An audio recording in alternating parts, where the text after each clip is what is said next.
Umalis na tayo, palayo sa maraming tao.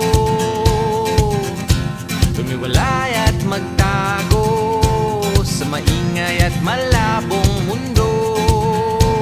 Bumubulong ang hanging habagat at hampas ng alon. Dumudulog